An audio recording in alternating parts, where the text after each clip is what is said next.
السلام علیکم. Good to have you at Urdu audio books. حاضر خدمت ہے نور راجپوت کا ناول ماسیل، ایپیسوڈ 19. پر وہ ہاسٹل نہیں جانا چاہتی تھی. جو دھماکہ اس کے سر پر ہوا تھا اس کے لیے ضروری تھا وہ باہر ہی رہ کر خود کو نارمل کرتی. کوئی اس کا ہمراز نہیں تھا. وہ کس سے جا کر اپنی تکلیف بیان کرتی، کس سے مدد مانگتی، کس کے سامنے اپنا دل ہلکا کرتی. وہ اپنے اندر اترتی خاموشی کے ساتھ ایک کافی شاپ میں آ کر بیٹھ گئی. گلاس ونڈو کے پاس رکھی کرسی پر بیٹھ کر وہ باہر روشنیوں سے بھری اسٹریٹ دیکھنے لگی. لوگ آ جا رہے تھے، سیاح چہل قدمی کر رہے تھے. اسے شکوہ ہوا تھا اللہ سے، پر اس نے زبان سے کچھ نہیں بولا. دماغ میں عجیب سی درد کی ٹیس اٹھی تھی. وہ کئی لمحے بیٹھی رہی. ویٹر اس کے پاس آیا تو اس نے ہاٹ کافی کا آرڈر دیا اور میز پر رکھے گلاس کو گھورنے لگی. اس کے ہاتھ جھولی میں رکھے تھے. بیگ کی سٹریپ اب تک کندھے پر تھی جبکہ وہ نیچے لٹک رہا تھا. وہ جیسے بیٹھی تھی ویسے ہی جھکتے ہوئے اس نے دائیں جانب سے سر میز پر ٹکا دیا. خاموشی اس کی ذات کا حصہ تھی. وہ اب بنا پلکیں جھپکائے گلاس ونڈو سے نظر آتے آسمان کو دیکھ رہی تھی جہاں تارے ٹمٹما رہے تھے. ایک تھا ماسیل جو اس پر دل و جان سے مرتا تھا اور اسے لگتا تھا ایمان اس کے لیے روشنی بن کر آئی تھی. اور ایک تھا ہاد جو اسے جانتا تک نہیں تھا اور وہ اس کی چاہت تھا، خاموش محبت جسے اس نے خود سے بھی چھپا کر رکھا تھا. کبھی کبھی اسے لگتا تھا یہ محبت نہیں ہے، صرف عقیدت ہے.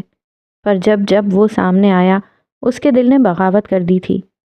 ایمان کے ساتھ رہتے ہوئے کبھی کوئی جان ہی نہیں پایا کہ اس پر کسی شخص کا بسیرا تھا جو اسے کسی اور کی جانب دیکھنے ہی نہیں دیتا تھا. ماسیل سے گریز کی ایک وجہ وہ سفید شخص بھی تھا جو اسے کسی اور کا ہونے نہیں دیتا تھا. کوئی جان ہی نہیں پایا. وہ ہر جگہ اس سفیدی کو ڈھونڈتی تھی جو اس شخص سے جڑی تھی. یہ تب مزید بڑھ گئی تھی جب اس نے پہلی بار ہاتھ کو مسٹر گرے والے اکاؤنٹ پر لائیو دیکھا تھا. وہ ویسا ہی تھا جیسا انسان اسے چاہیے تھا. وہ اس کے دل میں بسنے والے اس بت پر پورا اترتا تھا جو اس کے لاشعور میں اس کا ہمسفر بن چکا تھا. اللہ پاک مجھے ہمت دے کر رکھنا.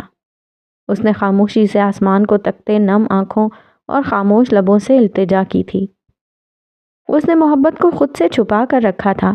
اس نے کبھی اللہ سے بھی اس بارے میں کوئی بات نہیں کی تھی کیونکہ اسے اللہ سے حیا آتی تھی. اسے شرم محسوس ہوتی تھی کہ وہ کیسے کسی شخص کا نام دھڑلے سے اللہ کے نام لے کر کہے اور اسے کہے کہ اللہ جی مجھے یہ پسند ہے. جب اس نے اتنا چھپایا تھا پھر کیسے وہ شخص اس کے سامنے آ کر اس کی ذات کا بھرم توڑ سکتا تھا. وہ جانے کب تک بے جان یوں ہی لیٹی رہی. ویٹر اس کا آرڈر رکھ کر جا چکا تھا. جب اس کی نظر آسمان سے پلٹی تو گلاس ونڈو کے پار کھڑے شخص کو دیکھ کر وہ ساکت رہ گئی. ہاں وہ وہی تھا، بدتمیز، گستاخ اور ظالم عبدل. وہ اپنے ازلی حلیے میں ونڈو کے پار کھڑا اسے دیکھ رہا تھا. وہ جھٹکے سے اٹھ بیٹھی. ابھی تک اس کا سانگ پلے ریلیز نہیں ہوا تھا. 1.5 سال ہونے والا تھا. اس نے 1.5 سال بعد عبدل کو دیکھا تھا. اس کی آنکھوں میں حیرانی تھی. عبدل بھی اسے ہی دیکھ رہا تھا. جانے وہ کب وہاں کسی جن کی طرح آیا تھا. جب اس نے ایمان کو اٹھ کر بیٹھتے دیکھا تو وہ داخلی دروازے کی جانب بڑھ گیا اور پھر اگلے چند پلوں میں وہ اس کے سامنے بیٹھا تھا. ایمان حیرت کے گہرے سمندر میں تھی.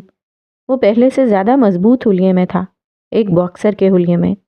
دونوں ایک دوسرے کے سامنے خاموش بیٹھے تھے. اسے آج ایمان کا خیال کیوں آیا تھا؟ کیسی ہو ایمانے؟ بالآخر اس نے ہی خاموشی کو توڑا. زندہ ہوں، وہ ہولے سے بڑبڑائی. عبدل اسے دیکھ رہا تھا جبکہ ایمان کی نظر ہاٹ کافی کے مگ پر تھی. اس نے نہیں پوچھا وہ کیسا تھا، نہ پوچھا وہ کہاں تھا، نہ پوچھا اس کی وائف کیسی تھی. اس نے کچھ نہ پوچھا. اسے پوچھنا ہی نہیں تھا. میں تمہیں کچھ بتانا چاہتا ہوں. وہ سنجیدہ تھا. میں سننے میں دلچسپی نہیں رکھتی. سپاٹ تاثرات سے عاری چہرہ. عبدل نے تڑپ کر اسے دیکھا. وہ جانے کہاں کھو گئی تھی. وہ پہلے والی ایمانیں نہیں لگ رہی تھی. اس کی رنگت، اس کا غصہ، اس کی ہنسی، اس کی خفگی بھری گھوری، کچھ بھی پہلے جیسا نہیں تھا. 1.5 سال نے اسے کافی بدل دیا تھا. میں پھر بھی سنانا چاہوں تو؟ عبدل نے ڈرتے دل کے ساتھ پوچھا، کہیں وہ کڑک سا جواب دے کر دل ہی نہ توڑ دے. اس پر ایمان نے نظریں اٹھا کر اسے دیکھا۔ ضبط سے سرخ ہو چکی سیاہ آنکھیں اسے گھور رہی تھیں۔ ان آنکھوں میں بہت سارے شکوے تھے، پر اس کے لب خاموش رہے۔ دوستی کے نام پر پھر سے دھوکہ دینا چاہتے ہیں؟ سوال ایسا تھا کہ عبدل کے دل پر گھونسا سا پڑا۔ وہ تڑپ اٹھا تھا۔ وہ اسے سب بتانا چاہتا تھا۔ وہ اسے بتانا چاہتا تھا وہ کیوں چلا گیا تھا۔ وہ اسے بتانا چاہتا تھا کہ وہ اس کی ان سیاہ آنکھوں میں کسی اور کا عکس دیکھ چکا تھا، پر وہ بھی کچھ نہ بتا پایا۔ ایمان ابھی تک اسے دیکھ رہی تھی۔ وہ ہاتھ سے مشابہ تھا۔ اس کی گرے آنکھیں بالکل ویسی تھیں۔ اس کا چہرہ کافی حد تک ملتا جلتا تھا، پر جو نہیں ملتا تھا وہ اس کا حلیہ تھا۔ اسی لیے وہ دونوں ایک دوسرے سے بالکل الگ دکھتے تھے۔ پر ایمان کو عبدل کے چہرے میں کسی اور کی جھلک نظر آ گئی تھی، اسی لیے اس نے عبدل سے ایک بار کیفے سینٹ جاؤمے کے باہر بیٹھے کچھ کہا تھا۔ ایسا کیوں لگتا ہے جیسے یہ چہرہ میں پہلے بھی دیکھ چکی ہوں؟ اچھا، کہاں دیکھا تھا؟ پاکستان میں، ریلوے اسٹیشن پر۔ ماضی کی یاد کسی فلم کی طرح چلنے لگی۔ سب کچھ کتنا اچھا تھا، نہ کوئی ماسیل تھا، نہ کوئی ہاتھ تھا، نہ سیاہی تھی، نہ سفیدی، بس وہ دونوں تھے، اچھے دوست۔ اس روز عبدل جان گیا تھا اس نے ریلوے اسٹیشن پر کسے دیکھا تھا، اور وہ شاید یہ بھی جان گیا تھا کہ ایمان کے لیے وہ چہرہ کس قدر اہم تھا، پر ایمان آج تک نہیں جان پائی تھی کہ دونوں کی آنکھیں کیسے اتنا ملتی تھیں۔ کیا اس نے تمہیں ڈھونڈ لیا؟ وہ سنجیدہ تھا۔ کس نے؟ وہ الجھی جبکہ عبدل ٹھٹک گیا۔ کس کی بات کر رہے ہو؟ ایمان کو کچھ غلط ہونے کا احساس ہوا تھا۔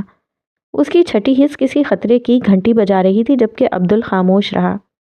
اسے سمجھ نہ آیا کہ ایمانے کا نام لینے کے باوجود وہ اسے کیسے ڈھونڈ نہ پایا۔ کیا تم ماسیل کو جانتے ہو؟ وہ دھڑکتے دل کے ساتھ بولی۔ چہرے پر خوف کے سائے ابھر آئے تھے جبکہ عبدل کہیں اور الجھا تھا۔ ماسیل؟ عبدل زیر لب بڑبڑایا۔ یہ نام اس نے کہیں سنا تھا۔ ہاں، ادھم جبیل عرف ماسیل، کیا تم اسے جانتے ہو؟ ایمان نے خشک لبوں پر زبان پھیرتے تیزی سے پوچھا تو عبدل کو کافی شاپ کی بلڈنگ اپنے سر پر گرتی محسوس ہوئی۔ وہ اب حیرت سے ایمان کو دیکھ رہا تھا۔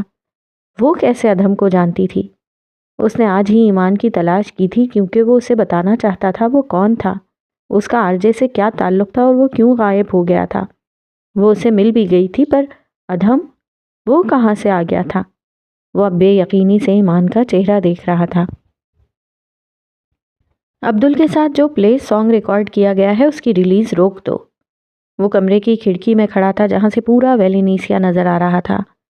وہ فون کان سے لگائے سرد و سپاٹ لہجے میں کسی کو حکم دے رہا تھا، جبکہ دوسری جانب فون سننے والے کے سر پر گن رکھی تھی۔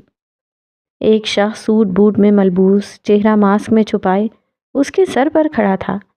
یہ وہی ڈائریکٹر تھا جس نے ابھی ابھی عبدل کے ساتھ فالن اینجل پر اپنی شوٹنگ مکمل کی تھی، پر اسے سمجھ نہ آیا تھا اچانک اس کے گھر میں کوئی کیوں گھس آیا تھا اور اب اس کے سر پر گن تانے کھڑا تھا۔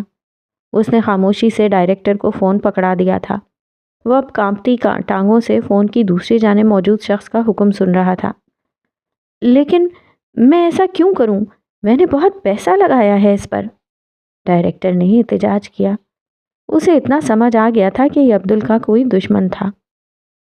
جتنا لگایا ہے اس سے ڈبل تمہیں مل جائے گا، پر یاد رہے اگر یہ سانگ ریلیز ہوا تو تم نہیں بچو گے، اس نے فون پر دھمکی دی۔ اگر ریلیز نہ ہوا تو عبدل مجھے مار ڈالے گا۔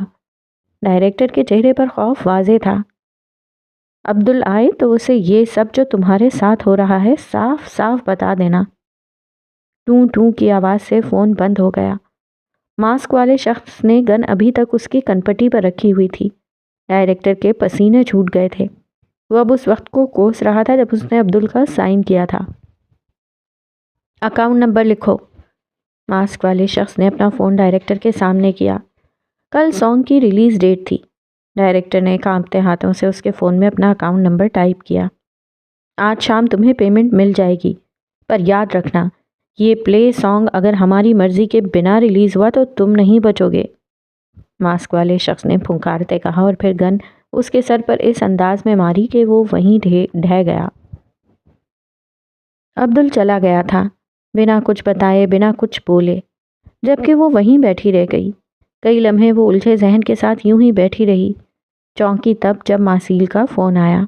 اس کا فون بار بار بج رہا تھا، بالآخر اسے اٹھانا پڑا۔ کہاں ہو؟ بے تابی سے پوچھا گیا۔ ایمان نے کافی شاپ کا نام بتا کر فون بند کر دیا۔ کچھ دیر بعد وہ اس کے سامنے بیٹھا تھا۔ ایمان کی کافی ویسے ہی رکھی تھی۔ مجھے بلا لیا ہوتا، اکیلی کیوں بیٹھی ہو؟ وہ اب اس پر نظریں جمائے کہہ رہا تھا، جبکہ ایمان خاموش بیٹھی رہی۔ اسے سمجھ نہیں آ رہا تھا کہ زندگی اس کے ساتھ کیا کھیل کھیل رہی تھی۔ اگر میں کہوں کہ میں کسی سے محبت کرتی ہوں تو؟ ایمان نے نظریں اٹھا کر اسے دیکھا۔ وہ جو مینیو چیک کر رہا تھا اس کے ہاتھ تھم گئے۔ اس نے بے اختیار ایمان کو دیکھا۔ دونوں کی نظریں ملیں۔ وہ کسی مذاق کے موڈ میں نہیں تھی۔ وہ کچھ ثانیے دیکھتا رہا۔ تم محبت نہیں کر سکتی ایمان؟ وہ استہزائیہ ہنستا پھر سے مینیو کی طرف متوجہ ہو گیا۔ اگر میں کہوں تو؟ تم محبت نہیں کر سکتی ایمان؟ تم دل میں بھی ایک دماغ رکھتی ہو۔ حواس میں رہنے والا شخص محبت نہیں کر سکتا، اور تمہارا تعلق اس ذات سے جڑا ہے جو تمہیں مدہوشی میں بھی ہوش نہیں کھونے دیتا۔ تم بھلا محبت کیسے کر سکتی ہو؟ تم محبت کر ہی نہیں سکتی۔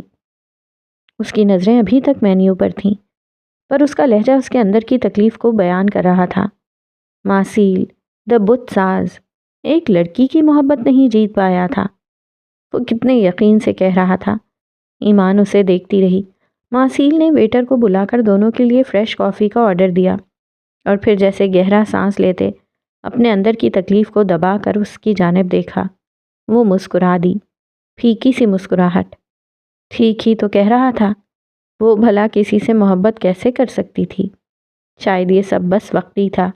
وہ سوچ کر رہ گئی، پر وقتی احساسات سالوں آپ سے چمٹے نہیں رہتے۔ آپ کو کوئی مسئلہ نہیں؟ مجھے آپ سے محبت نہ ہوئی تو؟ وہ سوالیہ نظروں سے اسے دیکھنے لگی۔ ہاں، کوئی مسئلہ نہیں، پر شرط یہ ہے کہ تمہیں کسی اور سے محبت نہ ہو۔ وہ اب سنجیدہ تھا۔ ایمان کی پھیکی سی مسکان بھی غائب ہوئی۔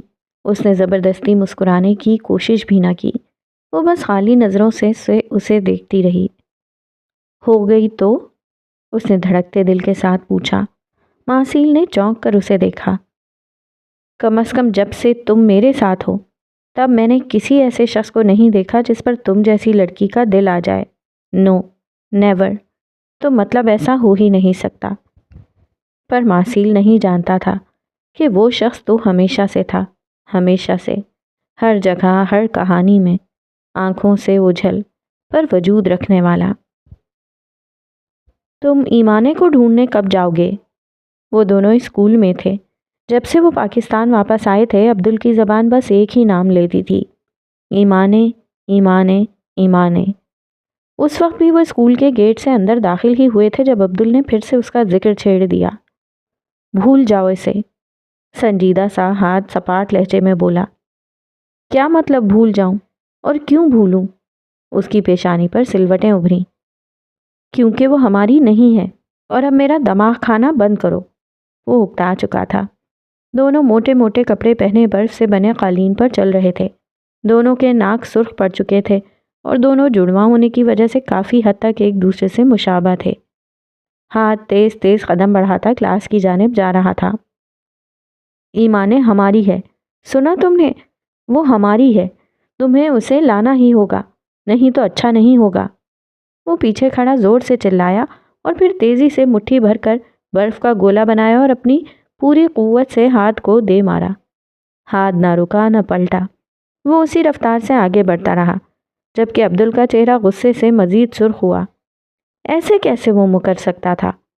ہاتھ ایمانے نہیں مکر سکتا، وہ اسے مکرنے ہی نہیں دیتا۔ اور پھر اس رات ہاتھ اپنے اور عبدل کے مشترکہ کمرے میں آیا تو یہ دیکھ کر ٹھٹک گیا۔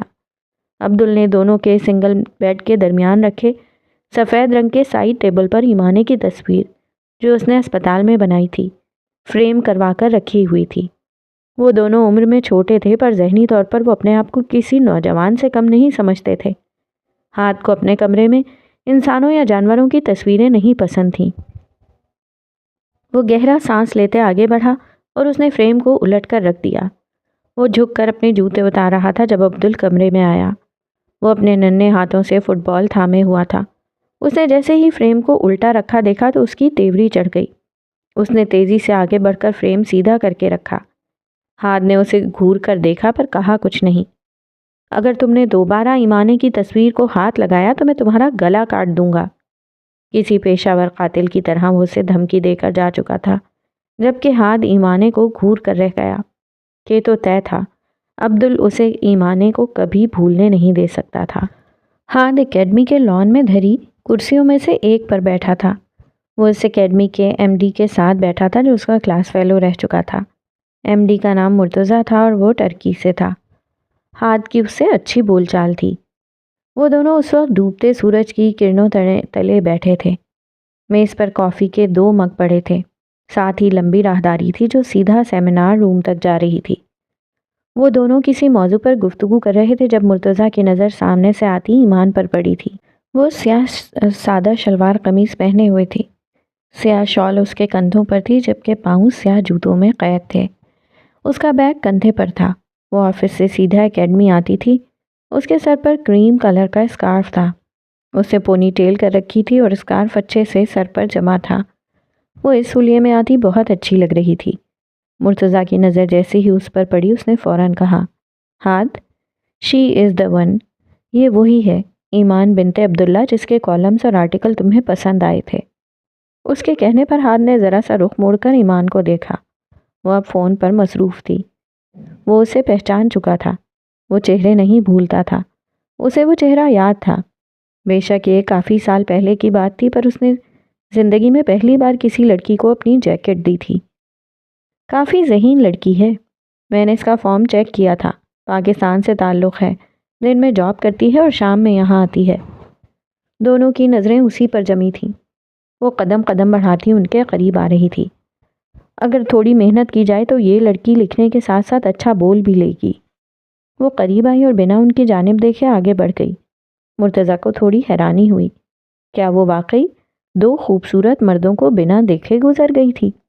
اس نے سلام تک نہیں کیا تھا۔ ایسا نہیں تھا کہ ان میں سے کوئی بھی دل پھینک تھا، پر مرتضیٰ کو اتنا تو یقین تھا کہ وہ انہیں سلام کرے گی۔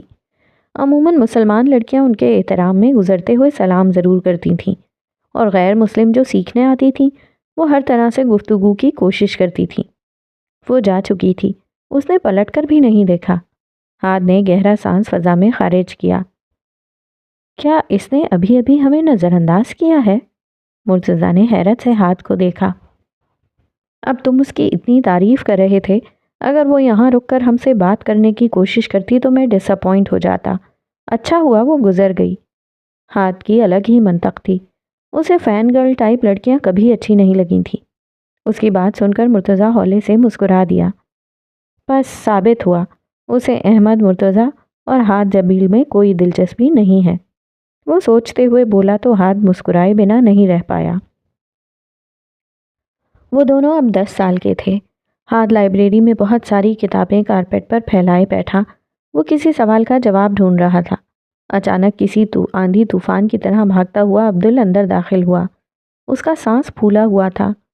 وہ جس تیزی سے آیا تھا، آتے ہی دروازے کے ساتھ رکھے ٹیبل سے ٹکرایا۔ کانچ کا بھاری گلدان نیچے گرا۔ زمین پر کارپیٹ بچھے ہونے کی وجہ سے وہ بچ گیا۔ وہ ہمیشہ ایسے ہی آتا تھا۔ باہر ہوتا تو مار پیٹ کرتا اور گھر ہوتا تو توڑ پھوڑ۔ یہ دیکھو میں نے کیا بنایا ہے۔ وہ ہاتھ میں ٹیبلٹ تھامے پرجوش تھا اس کی جانب بڑھا۔ وہ سامنے ہی بیٹھ گیا اور ٹیبلٹ کو ہاتھ کے سامنے کیا۔ اسکرین پر ایک چھوٹی سی بچی کی تصویر تھی۔ کوئی 4 سالہ بچی تھی۔ ہاتھ نے اسکرین دیکھ کر سوالیہ نظروں سے عبدل کو دیکھا۔ وہ منہ سے کم ہی بولتا تھا۔ اس کے سوال جواب اکثر اس کی نگاہوں سے یا پھر چہرے کے تاثرات سے ہوتے تھے۔ ابھی بھی اس کی نگاہیں عبدل سے یہی پوچھ رہی تھیں کہ اس میں کیا دیکھوں۔ یہ ایمانے ہے۔ میں نے ایپ پر اس کے چہرے کی تصویر ڈالی تھی، وہی بیبی ایمانے۔ ایپ نے یہ چہرہ بنا کر دیا ہے۔ دیکھو ایمانے اب 4 سال کی عمر میں ایسی دکھتی ہوگی۔ اس کی آنکھوں میں ستاروں جیسی چمک تھی۔ ہاتھ نے اسے ایسے دیکھا جیسے وہ کوئی بہت بڑا بے وقوف ہو۔ وہ خاموش رہا۔ کوئی ایسا دن نہیں گزرتا تھا جب عبدل ایمانے کا نام نہ لیتا ہو۔ عبدل کی نظریں اسکرین پر تھیں جبکہ ہاتھ اسے افسوس سے دیکھ رہا تھا۔ اس کی جانب سے خاموشی پا کر عبدل نے سر اٹھایا۔ دونوں کی نظریں پل بھر کو ٹکرائیں۔ اس کے تاثرات فوراً بدلے۔ پرجوش سے عبدل کا ناک اب غصے سے پھول چکا تھا۔ وہ ایک جھٹکے سے کھڑا ہوا۔ ہاتھ نے اس کے اٹھنے پر سکون کا سانس لیا کہ وہ جلد جا رہا تھا، ورنہ اس کا دماغ کھاتا رہتا۔ تمہاری آنکھیں چیخ چیخ کر مجھے ایڈیٹ کہہ رہی ہیں۔ انہیں منع کرو ورنہ نکال کر جارج کے کتے کو ڈال دوں گا۔ وہ غصے سے پھنکارتا دروازے کی جانب بڑھا اور پھر باہر نکل گیا۔ جارج ان کا ہمسایہ تھا۔ ہاتھ کی نگاہیں دروازے پر جمی تھیں۔ وہ تھوڑا حیران تھا۔ عبدل بنا کسی چیز کو ٹھوکر مارے چلا گیا تھا، پر اگلے ہی لمحے وہ دروازے میں ابھرا۔ جس سائڈ ٹیبل سے اس کے آنے پر گلدان گرا تھا، اس نے زوردار لات ٹیبل کو دے ماری اور پھر غائب ہو گیا۔ ٹیبل زمین بوس تھا۔ ہاتھ نے اپنا رکا ہوا سانس بحال کیا۔ اب اگلا پورا ہفتہ عبدل اسے ٹارچر کرنے والا تھا۔ اس کی کیا مجال کہ وہ عبدل کی ایمانے کو اگنور کر دے۔ 13 سال بعد 2 دن ہو گئے تھے۔ ڈائریکٹر عبدل کا فون نہیں اٹھا رہا تھا۔ کہاں تو پلے سانگ ریلیز ہونے سے پہلے وہ عبدل کے پیچھے پڑا ہوا تھا اور اب وہ غائب ہو چکا تھا۔ عبدل کا نمبر شاید اس نے بلاک کر دیا تھا۔ عبدل کا تو دماغ گھوم گیا۔ اس نے محنت کی تھی۔ وہ کبھی اپنی محنت کو ضائع نہیں جانے دیتا تھا۔ یہ تو اس کا فیوریٹ کام تھا، اس کے فالن اینجل کا پلے سانگ۔ اس نے کسی طرح ڈائریکٹر کے اسسٹنٹ کو ڈھونڈا کیونکہ ڈائریکٹر کہیں چھپا ہوا تھا۔ اسسٹنٹ کا ناک پھوڑ کر اس نے ڈائریکٹر کا پتہ اگلوا لیا اور پھر 1 گھنٹے بعد وہ ڈائریکٹر کے سر پر پہنچ چکا تھا۔ عبدل کو دیکھ کر ڈائریکٹر کو اپنی موت نظر آنے لگی تھی۔ خود بتاؤ گے سب یا جبڑا توڑ دوں؟ اس کا لہجہ غضبناک تھا۔ ڈائریکٹر نے بے اختیار تھوک نکلا۔ اسے عبدل کے یہاں آنے کی امید نہیں تھی۔ اس نے اپنے فلیٹ کے باہر گارڈ کھڑے کر رکھے تھے، پر عبدل باکسر تھا۔ ڈائریکٹر شاید یہ بھول گیا تھا۔ اگلے ہی پل ڈائریکٹر نے سب اگل دیا۔ عبدل خاموشی سے سنتا گیا اور اس کی کنپٹی کی رگیں ابھرتی گئیں۔ پیسے کس اکاؤنٹ سے ٹرانسفر ہوئے تھے؟ اس نے خود پر قابو پاتے بس یہی سوال کیا۔ ڈائریکٹر نے بنا چوں چراں اسے اکاؤنٹ نمبر دے دیا۔ عبدل جھٹکے سے اٹھا۔ مجھے کچھ ہو گیا تو؟ ڈائریکٹر خوفزدہ تھا۔ ماسک والا شخص پستول تانے اسے سوتے جاگتے ہر جگہ نظر آتا تھا۔ تمہیں کچھ نہیں ہوگا۔ جس نے بھی یہ سب کیا ہے وہ یہی چاہتا ہے کہ میں اس تک پہنچوں، ورنہ وہ تمہیں کیش دیتا، رقم اکاؤنٹ سے ٹرانسفر نہ کرتا۔ وہ کہتا تیزی سے نکل گیا جبکہ ڈائریکٹر نے اٹکا ہوا سانس بحال کیا۔ اور پھر 1 گھنٹے میں وہ یہ پتہ لگانے میں کامیاب ہو گیا تھا کہ ڈائریکٹر کو کس نے رقم بھیجی تھی۔ اس کا فون نمبر تک عبدل نے نکلوا لیا تھا۔ عبدل نے نمبر ملایا۔ دوسری جانب سے دوسری بیل پر فون اٹھا لیا گیا۔ عبدل، دوسری جانب سے فون اٹھاتے ہی کہا گیا جیسے اسی کے فون کا انتظار ہو۔ کون ہو تم؟ عبدل نے سخت لہجے میں پوچھا۔ لوکیشن بھیج رہا ہوں، ملنا ہے تو آ جاؤ۔ اتنا کہہ کر فون بند کر دیا گیا۔ کچھ دیر بعد اسے لوکیشن کا میسج موصول ہوا تھا۔ وہ جبڑیں بھینچتا اپنے بالوں کو پونی میں باندھتے اپنی ہیوی بائک پر بیٹھ کر اسے ہوا کی سپیڈ سے بھگا کر لے گیا۔ لوکیشن زیادہ دور کی نہیں تھی۔ یہ ایک مشہور ہوٹل کی لوکیشن تھی۔ کمرہ نمبر بھی لکھا ہوا تھا۔ وہ بھاگتے ہوئے ہوٹل میں داخل ہوا اور سیڑھیاں چڑھتا اوپر کی جانب بھاگا۔ سیکیورٹی نے اسے روکنے کی کوشش کی تھی پر وہ رکا نہیں۔ جیسے ہی وہ مطلوبہ کمرے کے سامنے پہنچا، اس نے لات مار کر دروازہ کھولا۔ سامنے ہی بیڈ کے ساتھ رکھی کرسی پر کوئی بیٹھا تھا۔ کمرے میں اندھیرا تھا۔ بالکل ہلکی سی روشنی تھی جس میں ایک شخص کا سراپا نظر آ رہا تھا، پر واضح نہیں تھا۔ سیکیورٹی والے اس کے پیچھے پیچھے اوپر بھاگے آئے تھے۔ عبدل کا سانس پھولا ہوا تھا۔ وہ بنا آستینوں کی ٹی شرٹ پہنے ہوئے تھا۔ اس نے سوئچ بورڈ پر ہاتھ مار کر لائٹ آن کی۔ وہ جانتا تھا وہ کسی کا جبڑا توڑنے والا تھا، پر جیسے ہی اس کی نظر کرسی پر بیٹھے شخص پر پڑی، وہ ساکت رہ گیا۔ سامنے ہی کرسی پر ہاتھ بیٹھا تھا، پرسکون سا، ہمیشہ کی طرح خاموش اور پراسرار۔ ہاں، وہ ہاتھ تھا، ہاتھ جبیل، عبدل جبیل کا جڑواں بھائی۔ وہ دونوں ایک دوسرے سے 13 سال بعد مل رہے تھے۔ سیکیورٹی والے کمرے تک پہنچ چکے تھے۔ آپ لوگ جائیں، یہ مجھ سے ملنے آئے ہیں، ہاتھ نے کہا تو گارڈ واپس پلٹ گئے۔ عبدل کے جبڑے مزید بھنج گئے۔ وہ کرسی سے اٹھ کھڑا ہوا۔ پینٹ کی جیبوں میں ہاتھ ڈالے وہ پرسکون سا کھڑا تھا۔ دونوں ایک دوسرے کے آمنے سامنے تھے۔ دونوں کا قد ایک جتنا تھا۔ البتہ عبدل کا جسم کثرتی تھا، آج بھی ہمیشہ کی طرح عبدل غصے سے بھرا ہوا تھا جو کسی بھی وقت پھٹ سکتا تھا، اور ہاتھ اتنا ہی پرسکون اور بولتی آنکھوں کے ساتھ سامنے والے کو جلا کر راکھ کرنے کا ہنر رکھتا تھا۔ تو میں نے تمہیں ڈھونڈ ہی لیا۔ ہاتھ فاتح تھا، اس نے ہارنا نہیں سیکھا تھا۔ اسے جن لوگوں کی تلاش ہوتی تھی وہ خود اس تک چل کر آتے تھے۔ ہاں، وہ وہی تھا جو منظر عام پر نہیں تھا، پر شطرنج کے مہرے اس کی مرضی سے چلتے تھے۔ تو میں نے تمہیں ڈھونڈ ہی لیا، وہ ویسا ہی تھا، صاف شفاف، ہاتھ جبیل، ہمیشہ جیسا۔ کتنے لمحے عبدل اسے حیرانی سے دیکھتا رہا اور پھر غصے سے مٹھیاں بیچتا اس کی جانب بڑھا۔ تم یہاں کیا کر رہے ہو؟ اس نے ہاتھ کا گریبان پکڑا، اس سے پہلے کہ وہ اسے ایک مکہ جڑتا۔ ہاتھ فوراً بولا، اگر یہاں کی کوئی چیز ٹوٹی تو بھرپائی تمہیں کرنی پڑے گی، میرے جبڑے سمیت۔ عام لہجہ، نارمل انداز، جیسے اسے کوئی فرق ہی نہ پڑتا ہو۔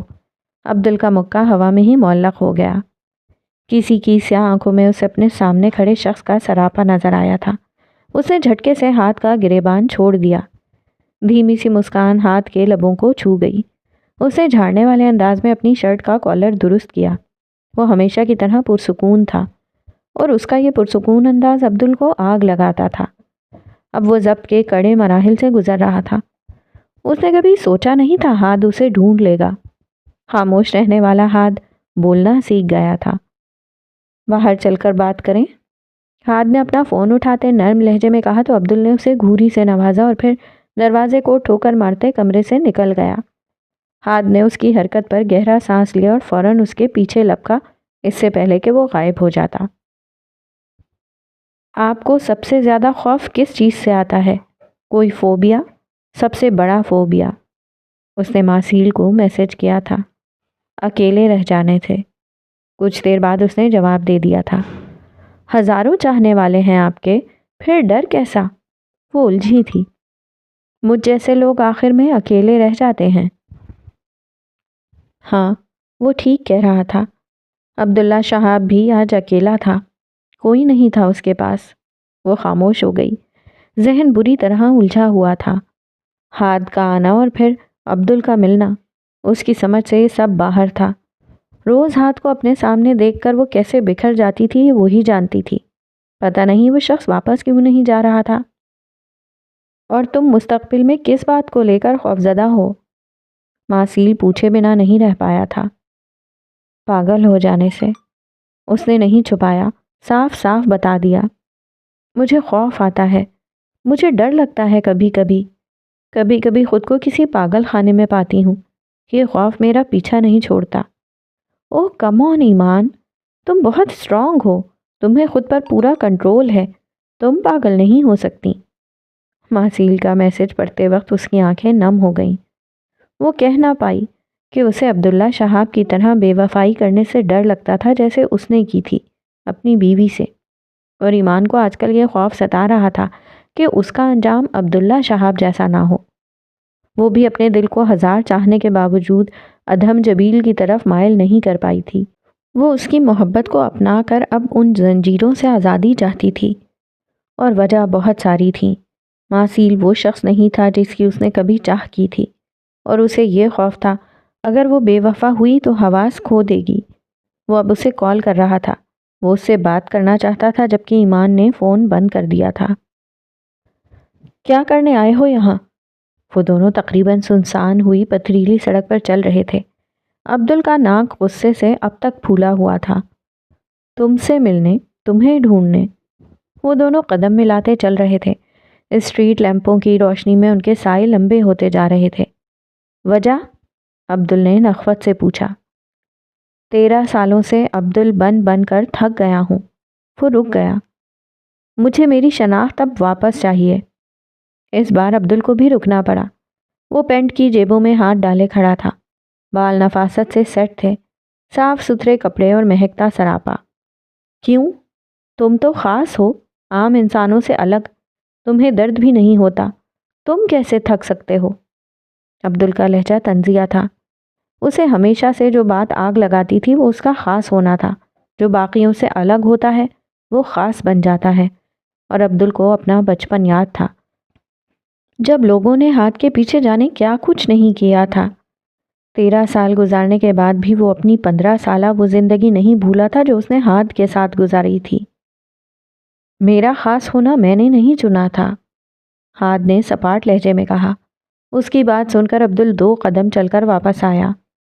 پر تمہیں ملا خاص ہونا، تمہیں عطا کیا گیا، صرف تمہیں۔ وہ اس کے سامنے آ کر کھڑا ہو گیا۔ دونوں کی نظریں پل بھر کو ٹکرائیں۔ ہاتھ کی آنکھیں بے تاثر تھیں، جبکہ عبدل کی آنکھوں میں غصہ، نفرت اور نہ جانے کیا کیا تھا۔ وہ آج بھی نہیں بدلا تھا، پر وہ جھٹکے سے پلٹا اور تیز تیز قدم اٹھاتا اس سے دور جانے لگا۔ واپس چلو عبدل، سب تمہاری راہ تک رہے ہیں۔ مجھے فرق نہیں پڑتا، ماں تمہیں یاد کرتی ہیں۔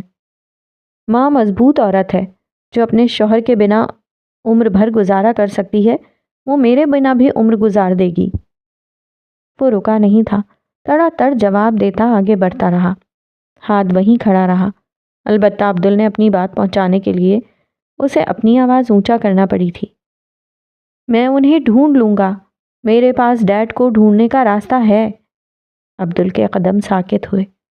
تم جھوٹے ہو، تم نے بچپن میں بھی یہی کہا تھا کہ تم ایمانے کو ڈھونڈ لو گے، تم آج تک نہیں ڈھونڈ پائے۔ پھر وہ رکا نہیں، بھاگتے ہوئے وہ دور جا رہا تھا، پھر اس کی آنکھوں سے اوجھل ہو گیا، جبکہ ہاتھ اکیلا کھڑا رہ گیا۔ اکا دکا لوگ گزر رہے تھے جو ان کی زبان نہیں سمجھ پائے تھے۔ خوشگوار ٹھنڈی رات میں ہاتھ نے گہرا سانس خارج کیا اور آسمان کی جانب دیکھا۔ لاکھوں کروڑوں ستارے ٹم ٹم کر رہے تھے۔ عبدل آج بھی ایمانے کو نہیں بھولا تھا، آج بھی اس نے ایمانے کا تانا دیا تھا۔ اس نے گہرا سانس فضا میں خارج کیا۔ اس کے ہاتھ اب تک پینٹ کی جیبوں میں تھے۔ پھر اس نے واپس ہوٹل کی جانب قدم بڑھا دیے۔ بریک ٹائم تھا اور وہ اکیلی بیٹھی تھی، گلاس ونڈو سے نظر آتے باہر کا نظارہ کر رہی تھی۔ وہ اب تک آفس میں کوئی دوست نہیں بنا پائی تھی، زیادہ تر خاموش ہی رہتی، بمشکل کسی سے بات کرتی تھی۔ آفس میں اسے سب سے زیادہ نوٹ کرنے والا ایک ہی شخص تھا، اعجاز بھائی۔ ابھی جب انہوں نے ایمان کو اکیلے کھڑے دیکھا تو وہ اس کے پاس آ گئے۔ وہ کسی گہری سوچ میں ڈوبی ہوئی تھی۔ اس کی آنکھوں سے اس کا درد نظر آتا تھا، پر دیکھنے والی آنکھ بس شاید اعجاز بھائی کے پاس تھی۔ محبت ایک حقیقت ہے۔ اپنے عقب سے آنے والی آواز پر وہ جھٹکے سے پلٹی۔ السلام علیکم، کیسے ہیں آپ؟ شلوار قمیص پہنے اور سر پر ٹوپی اوڑے وہ شخص اپنی دنیا میں مگن دکھتا تھا۔ اس وقت بھی ایمان کے سلام کا ہولے سے جواب دیا۔ محبت ایک حقیقت ہے، تم اس سے مکر نہیں سکتی، اسے قبول کرنا سیکھو۔ اسے جھٹلاؤ گی تو یہ تنگ کرے گی۔ محبت کو قبول کرو، پر پانے کی چاہ مت رکھو۔ کبھی کبھی وہ اس قدر گہرائی میں مشاہدہ کر لیتے تھے کہ ایمان حیران رہ جاتی تھی۔ ایک عمر ہوتی ہے جب انسان ضدی بن جاتا ہے، وہ چاہتا ہے بس ہمیں وہی ایک شخص ملے، بس وہی چاہیے جو کہ جائز ہے، کیونکہ محبت ایسی نہ ہو تو پھر وہ کیسی محبت؟ وہ ان کی باتیں غور سے سن رہی تھی۔ پر ایک عمر آتی ہے جب انسان سوچتا ہے جو بھی ملے بس اچھا ہو۔ ہم اتنا ڈسے جا چکے ہوتے ہیں کہ کسی اچھے انسان کی دعا کرنے لگتے ہیں۔ وہ ایمان ہی کو دیکھ رہے تھے اور ایمان ان کی باتیں سمجھنے کی کوشش کر رہی تھی۔ اور پھر ایک عمر آتی ہے، ہاں یہ جو میری عمر ہے، جس میں انسان کہتا ہے میرے پاس جو ہے بس یہی سب کچھ ہے۔ وہ ہولے سے مسکا دیے، بہت دھیمی سی مسکان۔ ایمان کو اپنے ذہن میں دھماکہ سا محسوس ہوا تھا۔ بس 3 جملوں میں انہوں نے کتنی گہری بات سمجھا دی تھی، گہرا فلسفہ تھا۔ صرف وہی سے شروع ہو کر جو ہے بس یہی ہے تک کا سفر تھا۔ اس وقت ایمان پہلے مرحلے پر تھی، اسے صرف ایک انسان سے زیادہ کوئی دکھتا نہیں تھا۔ ابھی تو مرحلے باقی تھے، ابھی تو بہت کچھ جھیلنا تھا۔ جو ہے اسے قبول کر لینا، خاموشی سے، بنا احتجاج کیے، بنا سوال کیے۔ یہ صفت انسان میں اتنی جلدی نہیں آتی، یہ وقت لیتی ہے۔ کائنات کی زبان۔ مسٹر ہادھ، میرا ایک سوال ہے۔ یہ ایک 25 سالہ لڑکی تھی جس کا تعلق کرناٹک سے تھا۔ وہ صرف ہادھ کی کلاس لینے آئی تھی۔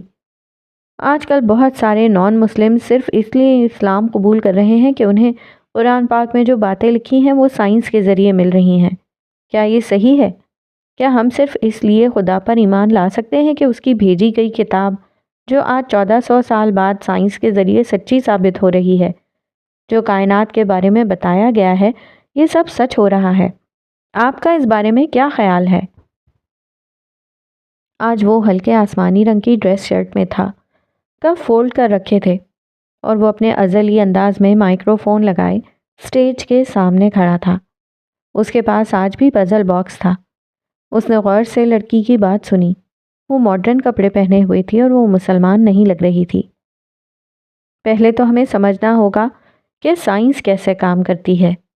سائنس مشاہدے سے شروع ہوتی ہے۔ وہ پزل باکس کو گھماتے ہوئے گویا ہوا۔ اس نے نظریں اٹھا کر لڑکی کو نہیں دیکھا تھا۔ اس نے سوال سن لیا تھا، اتنا کافی تھا۔ مشاہدہ انسان کی سرشت میں ہے۔ بچہ پیدائش کے بعد جب بولنا نہیں جانتا، سن کر نہیں سمجھ سکتا، صرف اور صرف اپنے مشاہدے کی بنیاد پر آنکھ کھولنے سے لے کر شعور کی ابتدائی دہلیز پر قدم رکھنے تک کی تمام منازل بخوبی طے کر لیتا ہے۔ سائنس کی بنیاد اسی مشاہدے پر ہے۔ انسان جب کسی طبعی چیز یا عمل کو دیکھتا ہے، اس کے بارے میں اپنے موجودہ علم کی بنیاد پر اسے سمجھ کر ایک رائے قائم کرتا ہے۔ پھر وہ اس رائے کو مختلف تجربات کی کسوٹی پر پرکھتا ہے۔ نتائج کی درستگی کی بنیاد پر وہ اس خاص سوچ یا نظریے کو سائنس کا نام دے دیتا ہے۔ And you know what? Science کی ایک خوبصورتی ہے کہ سائنس اپنے کسی بھی نظریے کو کبھی بھی قطعی قرار دینے پر اصرار نہیں کرتا۔ وہ اپنے نظریات کو تھوپتا نہیں ہے۔ اسے معلوم ہے کہ مشاہدات مسلسل تغیرات کا شکار رہتے ہیں، اور لمحہ بلمحہ بڑھتے علم کی بنیاد پر ہر نئی آنے والی صبح ہماری سوچ فکر ان مشاہدے کو نئی جلا بخشتی ہے، اور ہم دوبارہ اپنے نظریے سے رجوع کرتے ہوئے اسے نئی بلندیوں پر پہنچا سکتے ہیں۔ یہی وجہ ہے کہ سائنس تیزی کے ساتھ ترقی کا سفر طے کر رہی ہے۔ موجودہ فزکس کے بانی نیوٹن کی نظریات کو دیکھتے ہوئے اس وقت کے لوگ یہ سوچنا شروع ہو گئے تھے کہ سائنس تقریباً مکمل ہو چکی ہے، اور پھر یوں ہوا کہ ہمیں آئنسٹائن جیسا بہترین دماغ ملا جس نے مشاہدے کی بنیاد پر سائنس کو ایک نئی جہت دی۔ کیا بوہر کے نظریات کو لے کر اس پر آئنسٹائن کی تنقید نے کوانٹم فزکس کا نیا باب مکمل بند کر دیا؟ نہیں، بالکل بھی نہیں۔ سائنس کا ہر طالب علم یہ بات جانتا ہے کہ ہر نظریہ قطعی نہیں ہوتا، اس میں ہمیشہ بہتری کی گنجائش موجود رہتی ہے، یعنی سائنس مکمل نہیں ہے۔ یہ بات دماغ میں بٹھا لیں کہ سائنس مکمل نہیں ہے، سائنس لمحہ بلمحہ تبدیل ہو رہی ہے۔ وہ سانس لینے کو رکا۔ تو اس کا مطلب وہ سب لوگ جو سائنس کے ذریعے ثابت ہونے والی مذہب کی باتوں پر یقین کر کے ایمان لے آتے ہیں، کیا وہ نقصان میں ہیں؟ لڑکی نے اگلا سوال کیا۔ مذہب کی بنیاد مشاہدات سے مبرہ خالق کی قطعی پہچان پر ہے۔ ماضی میں انسان جب بھی کسی طاقتور چیز کو دیکھتا تھا تو اپنے مشاہدات سے اس کی برتری کو تسلیم کرتے ہوئے اسے اپنا خالق تسلیم کرتا رہا ہے۔ انسان کی بشری کمزوری کو جانتے ہوئے الہام کے ذریعے خالق نے اپنی پہچان کروائی۔ جب ہم کسی بھی نئی سائنسی تحقیق یا ایجاد کو اسلام پر لاگو کرتے ہوئے اسے اسلام کی حقانیت کا ثبوت گردانتے ہیں تو یہ مذہب کے ساتھ زیادتی ہے۔ اس کی یہ بات سن کر ہال میں بیٹھے اسٹوڈنٹس کچھ الجھ گئے۔ کوئی بھی سائنسی نظریہ جسے لوگ آج مذہب سے جوڑ کر حق ثابت کرنے کے لیے رتبۃ اللسان ہیں، اگر کل کو غلط ثابت ہو گیا تو کیا یہ مذہب پر شکوک و شبہات میں اضافے کا موجب نہیں ہوگا؟ آپ کو کیا لگتا ہے وہ لوگ اپنے عقیدے پر قائم رہ پائیں گے اس وقت جب سائنس مذہب سے ٹکرا جائے گی؟ قرآن مجید میں بار بار مشاہدے کی دعوت اس بات کا قطعی ثبوت ہے کہ جس چیز کے بارے میں انسان سوچ اور سمجھ سکتا تھا اسے انسان کی عقل پر چھوڑ دیا گیا، یعنی سائنسی علوم۔ ایک بات کی نشاندہی بہت ضروری ہے کہ جب سائنس قطعی نہیں ہے تو اسے دلیل بنا کر مذہب کو ہٹ نہیں کیا جا سکتا۔ سائنسی حلقوں کی جانب سے کسی بات کا تمسخر جسے مذہب نے اشارتاً ذکر کیا ہو بالکل ہی غلط اور بے بنیاد ہے۔ جیسے قرآن میں 7 آسمان کا تذکرہ آیا ہے جسے سائنس ابھی تسلیم کرنے سے قاصر ہے۔ اس کی وجہ ہمارا سطحی مشاہدہ ہے۔ ابھی ہم سائنس کی اس معراج تک نہیں پہنچے جس کی بنیاد پر ہم کوئی قطعی فیصلہ صادر کر سکیں۔ جیسے آئنسٹائن کی تھیوری سے پہلے کئی صدیوں تک ارسطو کا دیا گیا ایتھر کا نظریہ کئی سائنسی نظریات میں کامیابی کے ساتھ استعمال ہوتا رہا ہے۔ پھر نظریہ اضافت نے اسے غلط ثابت کیا اور اسی پرانے اصول پر قائم سائنسی نظریات کو ایک نئی سمت کی طرف گامزن کیا۔ بس اسی فرق کو پہچاننے اور سمجھنے کی ضرورت ہے کہ سائنس اور مذہب کی عمارت اس وقت تک دو الگ قسم کے اصولوں پر استوار رہے گی جب تک ہم سائنس کی معراج کو نہیں پہنچ جاتے۔ میرا ماننا یہی ہے کہ اسلام کسی بھی سائنسی وضاحت کا محتاج نہیں ہے۔ اسے منوعاً تسلیم کرتے ہوئے سائنس میں بہتر سے بہترین کا سفر جاری رکھا جا سکتا ہے، بجائے اس کے کہ آپ اس بات سے متاثر ہو کر اسلام میں داخل ہوں کہ یہ مذہب سائنس کے ذریعے ثابت ہو رہا ہے۔ وہ خاموش ہو گیا۔ وہ سائنس کا اسٹوڈنٹ تھا پر اس کا پیروکار نہیں، کیونکہ وہ جانتا تھا سائنس مکمل نہیں ہے جبکہ خدا کی ذات کامل ہے۔ اور آخری بات، اگر آپ سائنس سے متاثر ہو کر اسلام میں داخل ہوتے ہیں کہ اب تو سائنس نے بھی قرآن پاک کی آیتوں کو سچ قرار دے دیا ہے، تو آپ کو نظر ثانی کرنے کی ضرورت ہے، کیونکہ یہاں آپ نے اسٹینڈرڈ سائنس کو بنایا ہے، اسلام کو نہیں۔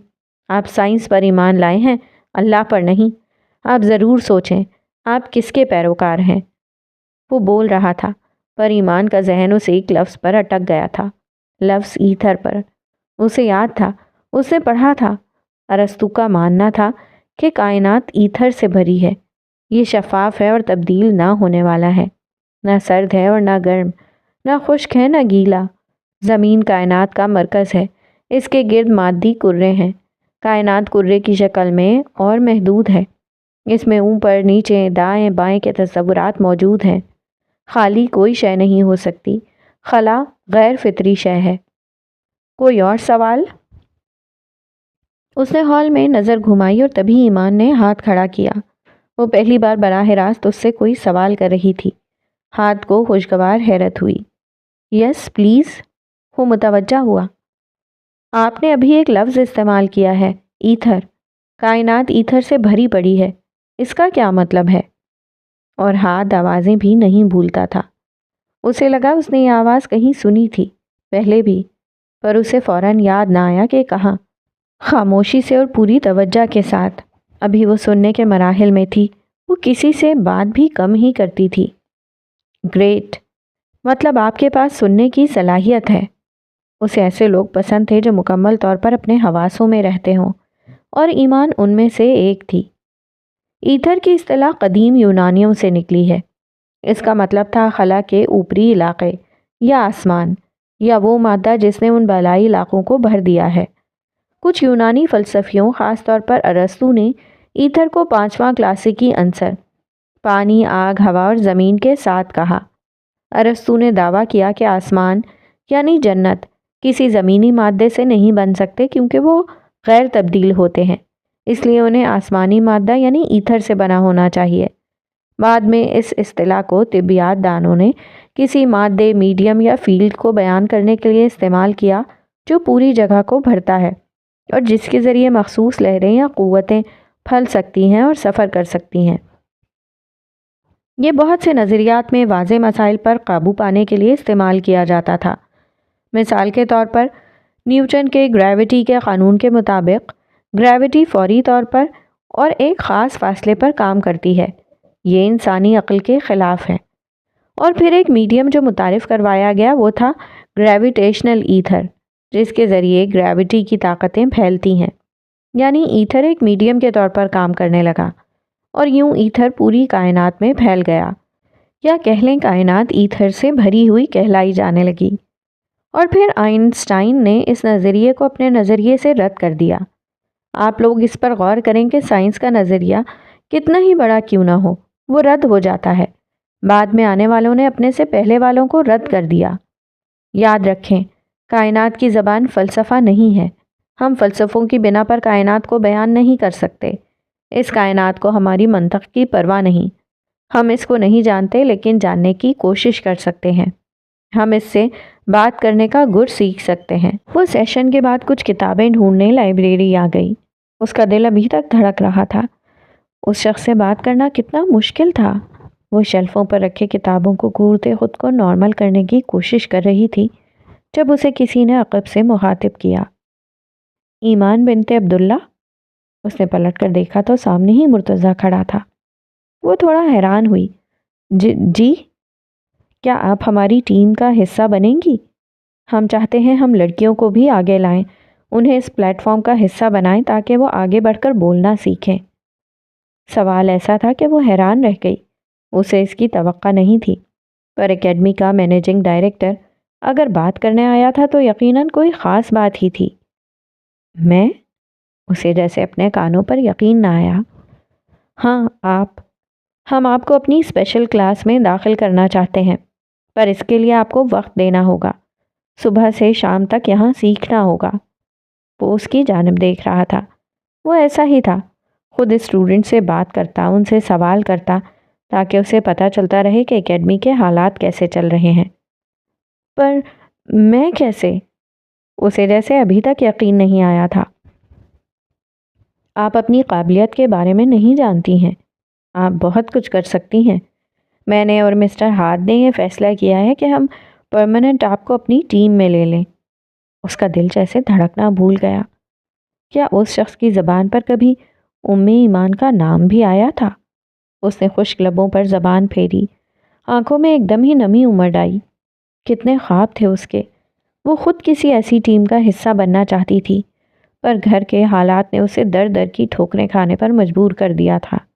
سچ کہا تھا کسی نے کہ حقیقت بڑی ظالم ہوتی ہے، آپ کے سب خوابوں کو پل بھر میں چکنا چور کر دیتی ہے۔ وہ کیا بننے آئی تھی اور اب کہاں بھٹک رہی تھی؟ پر میں جاب کرتی ہوں، پورا دن نہیں دے پاؤں گی۔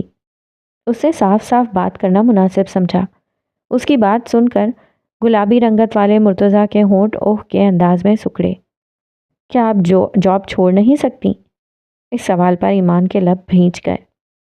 چھوڑ سکتی تو کب کی چھوڑ چکی ہوتی۔ اس نے حقیقت سے بھاگنا چھوڑ دیا تھا، جو تھا وہ تھا۔ مرتضیٰ نے سمجھنے کے انداز میں سر ہلایا۔ چلے میں دیکھتا ہوں، کوئی حل نکالتا ہوں۔ وہ سنجیدہ تھا۔ آپ سیکھنا جاری رکھیں۔ پھر وہ ہولے سے مسکرا کر خدا حافظ کہتا چلا گیا، جبکہ وہ وہیں کرسی پر ڈھہ سی گئی۔ کیا ہارد نے اسے اپنی ٹیم میں لانے کی اجازت دے دی تھی؟ کیا اس شخص نے انجانے میں ہی صحیح کبھی اسے سوچا تھا؟ کتنے سوال تھے جو اب اس کا پیچھا نہیں چھوڑنے والے تھے۔ ڈو یو لو ایمانے؟ وہ دونوں اب 12 سال کے تھے۔ شام 4 بجے عبدل فٹ بال کھیلنے جاتا تھا جبکہ ہارد لائبریری جاتا تھا۔ وہ دونوں اکٹھے گھر سے نکلتے تھے اور اکٹھے واپس آتے تھے تاکہ ان کی ماں کو لگے دونوں میں اتفاق تھا۔ ابھی وہ دونوں پتھریلی سڑک پر چل رہے تھے جب عبدل نے عجیب و غریب سوال پوچھا۔ ہارد نے رک کر تعجب سے اسے دیکھا۔ وہ دونوں اتنے بڑے تو نہیں ہوئے تھے کہ پیار محبت کو ڈسکس کر سکیں۔ ہارد کی نگاہیں اس وقت بھی چیخ چیخ کر اسے سٹوپڈ بلا رہی تھیں۔ ہولڈ آن، مجھے ان آنکھوں سے مت دیکھو۔ عبدل کا ناک پھر سے پھولا جبکہ ہاتھ پھر سے چلنے لگا۔ اس نے عبدل کی بات کا جواب دینا ضروری نہیں سمجھا۔ میں نے دیکھا تھا، تم نے ایمانے کے فور ہیڈ پر کس کیا تھا۔ ماں کے بعد پہلی اور آخری بار تم نے کسی اور لڑکی کو کس کیا تھا، وہ کیا تھا؟ ہاتھ رک گیا، اسے رکنا پڑا تھا۔ عبدل سچ کہہ رہا تھا، اس نے کبھی کسی کا بوسہ نہیں کیا تھا سوائے اپنی ماں کے۔ البتہ 6 سال پہلے اس نے بے اختیار ایمانے کی پیشانی کو چھوا تھا۔ وہ یہ سب بھول بھی جاتا تو عبدل اسے بھولنے نہیں دیتا تھا۔ پتہ نہیں اس کی یادداشت اتنی تیز کیوں تھی۔ وہ بیبی تھی اس لیے، ہارد نے جواب دیا۔ بیبی تو منہے بھی تھی، تم نے اسے نہیں کس کیا؟ عبداللہ باز آ جاتا، ایسا ہو ہی نہیں سکتا تھا۔ مجھے ایسا کچھ یاد نہیں ہے، اس نے انکار کرتے اپنی رفتار بڑھا دی۔ پر مجھے سب یاد ہے، تم کیسے بھول سکتے ہو؟ عبدل چڑ گیا اور اس بار ہاتھ کو پھر سے رکنا پڑا۔ تم چاہتے کیا ہو؟ اس نے پلٹ کر عبدل کو دیکھا۔ وہ اپنی فٹ بال ٹیم کا یونیفارم پہنے ہوا تھا، قدم قدم چلتا اس کے قریب آیا۔ ینگ مین، میں بس چاہتا ہوں کہ تم مان لو کہ تم بھی ایمانے کو یاد کرتے ہو۔ اس نے ہاتھ کے کندھے پر ہاتھ رکھا، یوں جیسے بڑا بزرگ حوصلہ دے رہا ہو اپنی غلطی ماننے کا۔ ہاتھ حیرت سے اسے تکنے لگا، ہونقوں کی طرح۔ آئی نو شی از یور فرسٹ لو۔ اور اب وہ اس کا گال تھپ تھپا کر آگے بڑھ گیا، جبکہ ہاتھ بس اسے جاتے ہی دیکھتا رہا۔ ایمان نے وہ دل ملایا، وہ اب اسے اریٹیٹ کرنے لگی تھی۔ سچائی سے آگاہی۔ عبدل کے الفاظ بار بار اس کی سماعت میں گونج رہے تھے۔ وہ چاہ کر بھی سامنے رکھی کتاب پر توجہ نہیں دے پا رہا تھا، اور آخر وہ جھٹکے سے اٹھا، اپنا بیگ کندھے پر ڈالا اور لائبریری سے باہر نکل گیا۔ کچھ دیر بعد وہ پلے گراؤنڈ کے ساتھ کھڑا تھا۔ عبدل باقی لڑکوں کے ساتھ سرخ رنگ کی شرٹ اور شارٹس میں فٹ بال کے پیچھے بھاگ رہا تھا۔ عبدل، تمہارا بھائی آیا ہے۔ اچانک ہی کسی نے عبدل کو پکارا۔ وہ رک گیا اور پھر گول کرنے والے نیٹ کے قریب آیا۔ اس کے پار ہاتھ کھڑا تھا۔ سارے لڑکے انہیں ہی دیکھ رہے تھے۔ جس جذبے سے وہ کھیلتا تھا اس کی وجہ سے اس کا چہرہ سرخ پڑ چکا تھا۔ عبدل کے ساتھ ساتھ اس کے سب دوست بھی ہاتھ کی وہاں موجودگی پر حیران تھے۔ وہ اسپورٹس میں کم دلچسپی لیتا تھا، زیادہ وقت کسی کھوج میں رہتا تھا۔ اب کیا ہوا؟ وہ آمنے سامنے کھڑے تھے اور درمیان میں نیٹ تھا۔ تم غلط ہو اور غلط رہو گے، ہاتھ نے سپاٹ لہجے میں کہا، جبکہ عبدل نے ابرو اچکا کر اسے دیکھا۔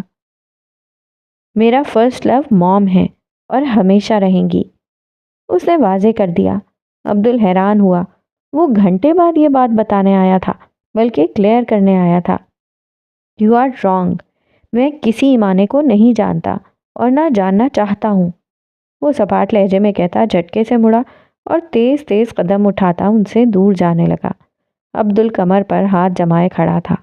وہ ہاتھ تھا، وہ کسی کے سحر میں کم ہی آتا تھا۔ ہی از جینٹل مین، اس کے دوستوں میں سے کسی ایک نے تبصرہ کیا۔ وہ جس حلیے میں تھا، جس نفاست سے اس کے بال سیٹ تھے، اس کے چمکتے جوتے، اس کا بولنے کا چلنے کا انداز اسے کسی جینٹل مین سے کم نہیں بناتا تھا۔ وہ اکیڈمی کی لائبریری میں بیٹھی حساب کتاب کر رہی تھی۔ اس کے بال ہمیشہ کی طرح پونی ٹیل میں تھے اور سر پر دوپٹہ تھا۔ وہ اپنے کام میں اتنا مگن تھی کہ آنے والے ہاتھ کا پتہ ہی نہیں چلا۔ مس ایمان، آواز پر وہ چونک اٹھی۔ سر اٹھا کر دیکھا تو ہاتھ سامنے کھڑا تھا۔ اس نے ابھی تک مرتضیٰ سے دوبارہ ان کی ٹیم میں شامل ہونے والے موضوع پر بات نہیں کی تھی۔ وہ شخص اس کے سامنے ہی کھڑا تھا جس سے اس کی بہت ساری یادیں جڑی تھیں، ایسی یادیں جن سے صرف وہ واقف تھی، سامنے کھڑا شخص نہیں جانتا تھا۔ جی، اس نے کھڑے ہونا چاہا۔ Please sit down. اس کا لہجہ ایسا تھا کہ وہ اٹھتے اٹھتے بیٹھ گئی۔ سیاہ پینٹ پر سیاہ شرٹ پہنے وہ جیبوں میں ہاتھ ڈالے کھڑا تھا۔ یہ اس کا انداز تھا۔ پھر وہ کرسی کھینچ کر میز کی دوسری جانب بیٹھ گیا جس کی لمبائی زیادہ اور چوڑائی کم تھی۔ وہ اسے اپنے سامنے دیکھ کر حیران ہوئی اور وہیں خوشگواریت آس پاس بکھر گئی۔ آپ یہاں جاب کرتی ہیں؟ پہلا سوال ابھرا تھا۔ جی، اس نے دھڑکتے دل پر قابو پانے کی کوشش کی۔ پہلی بار وہ اسے اتنا قریب سے دیکھ رہی تھی۔ وہ اس کے سامنے بیٹھا تھا، اسی سے مخاطب تھا۔ ایمان کو لگا جیسے چاروں جانب روشنی پھیل گئی ہو۔ پاکستان کب واپس جائیں گی؟ اگلا سوال ابھرا۔ کچھ دنوں بعد کی ٹکٹ ہے۔ اور واپسی؟ نہیں جانتی۔ اگر ایم فل میں ایڈمیشن لیا تو آؤں گی واپس، ورنہ نہیں، اس نے صاف گوئی سے جواب دیا۔ ہاتھ کے چہرے پر سنجیدگی تھی۔ وہ سوچ کے تانوں بانوں میں الجھا تھا۔ اگر آپ پاکستان میں ہماری ٹیم جوائن کریں تو؟ میرے خیال سے پھر آپ کو جاب کی ضرورت نہیں پڑے گی۔ شاید مرتضیٰ نے ہاتھ کو اس کی مشکل بتا دی تھی۔ ایمان نے خاموشی سے اس کی بات سنی۔ جاب کی ضرورت اسے ہمیشہ رہتی، یہ وہ اسے کہہ نہ پائی۔ میں سوچ کر بتاؤں گی، اس نے بس اتنا ہی کہا۔ وہ اپنا بھرم نہیں توڑ سکتی تھی۔ اوکے، گریٹ، ضرور سوچئے گا، ہمیں آپ جیسے لوگوں کی اشد ضرورت ہے۔ وہ پیشہ ورانہ انداز میں مسکرایا اور پھر اٹھ کر اسی انداز میں واپس چلا گیا، جبکہ ایمان اسے دیکھتی رہ گئی۔ جو بات اسے ہاتھ کی اب سب سے زیادہ اچھی لگتی تھی وہ اس کا کانفیڈنس تھا، اس کا پر اعتماد ہونا، خود پر بھروسہ رکھنا، اور وہ خود میں اتنا اعتماد لانا چاہتی تھی کہ اپنے بڑے بڑے فیصلے خود کر سکے۔ وہ پر اعتماد نظر تو آتی تھی، کبھی کبھی بڑے بڑے کام کر جاتی تھی، پر کئی جگہوں پر وہ کمزور تھی، ایموشنلی ویک۔ اپنے سے جڑے لوگوں کو لے کر وہ ہمیشہ کمزور پڑ جاتی تھی۔ اس رات وہ بہت خوش تھی، خود کو پرجوش محسوس کر رہی تھی۔ اکیڈمی کے بعد وہ سیدھا ہاسٹل آئی۔ مسکراتے ہوئے اس نے اپنے لیے کھانا بنایا اور اپنے کمرے میں آ گئی۔ روز ابھی آئی نہیں تھی۔ ماسیل کا خیال دور دور تک نہیں تھا۔ ابھی وہ کھانا کھانے بیٹھی ہی تھی جب سلمیٰ بیگم کا فون آ گیا۔ ویڈیو کال تھی۔ السلام علیکم امی، اس نے خوش دلی سے سلام کیا۔ وعلیکم السلام، کیسی ہو ایمان؟ سلمیٰ بیگم نے پوچھا۔ ایمان نے انہیں اپنے پاکستان آنے کا بتا دیا تھا۔ تقریباً 1 ہفتے بعد اس نے جانا تھا۔ میں بالکل ٹھیک ہوں، کھانا کھا رہی ہوں۔ وہ کچھ دیر ادھر ادھر کی باتیں کرتی رہیں، پھر اچانک سلمیٰ بیگم سنجیدہ ہو گئیں۔ مجھے تم سے ضروری بات کرنی تھی۔ وہ تھوڑی کشمکش کا شکار تھیں۔ تمہارے لیے ایک رشتہ آیا ہے، لڑکا بہت اچھا ہے۔ وہ نوالا نہیں لے پائی، ہاتھ ہوا میں ہی رک گیا۔ وہ اب بے یقینی سے سلمیٰ بیگم کو دیکھنے لگی۔ میں نے کہا تھا تمہارے پاس 3 سال ہیں، وقت گزر چکا ہے، اب میں تمہاری شادی کرنا چاہتی ہوں۔ پر امی، اس نے کچھ کہنا چاہا۔ تمہیں پتہ ہے لڑکا وہیں رہتا ہے جہاں تم ہو، پڑھا لکھا ہے اور مجھے تو بہت پسند آیا ہے۔ باقی تم جب آؤ گی تو دیکھ لیں گے، پہلے اس لیے بتا رہی ہوں تاکہ تم ذہنی طور پر تیار ہو کر آؤ۔ وہ خاموشی سے سنتی رہی۔ ساری خوشی غائب ہو چکی تھی۔ کچھ دیر بعد فون بند ہو گیا اور وہ اکیلی بیٹھی رہ گئی۔ مطلب وہ کسی ٹیم کا حصہ نہیں بن پائے گی اور شادی کے بعد ایک عام لڑکی کی زندگی گزارے گی۔ سارے خواب پھر سے چکنا چور ہو گئے۔ ماسیل کا خیال پھر نہ آیا۔ دل میں عجیب سا درد تھا۔ اس نے منہ کھول کر گہرا سانس لینے کی کوشش کی، تبھی اس کی نظر دائیں جانب لگے آئینے پر پڑی۔ وہ ہڑبڑا گئی، بلکہ ڈر گئی۔ سامنے ہی آئینے میں وہ کھڑی تھی، ایمان۔ ہاں، وہی کھڑی تھی جو غصے بھری نظریں لیے اسے دیکھ رہی تھی۔ وہ اپنی جگہ سے اٹھ کھڑی ہوئی۔ کیا کر رہی ہو اپنے ساتھ، ماسیل کے ساتھ؟ اس کا اندر اس سے سوال کر رہا تھا۔ اور اب کیا کرو گی؟ خاموشی سے جا کر شادی کر لو گی ماسیل کو بنا بتائے؟ وہ کچھ بول نہ پائی۔ تم کبھی اتنی کمزور تو نہ تھی، اتنی غائب دماغ، جسے اپنی زندگی کا ہی نہیں پتا کہ کس طرف جا رہی ہے۔ اب کی بار اس کی آنکھیں بھرنے لگیں۔ ادھم کو خواب مت دکھاؤ، کیونکہ تم اپنے لیے نہیں لڑ سکتی، اور تم اتنی بھی سیاہ نہیں ہوئی جتنا تم نے خود کو سمجھ لیا ہے اور خود کو غائب دماغ ہی کر لیا ہے۔ اس کے اندر کی لڑکی اس پر خفا تھی۔ پر میں امی کو منع کیسے کروں؟ وہ رونا نہیں چاہتی تھی۔ انکار کرنا سیکھو، ماں کو نہ صحیح پر ادھم کو ہی صحیح۔ اسے انکار کرو کہ تم چاہ کر بھی اپنے دل میں اس کی جگہ نہیں بنا پائی ہو۔ سچ کا سامنا کرنا سیکھو۔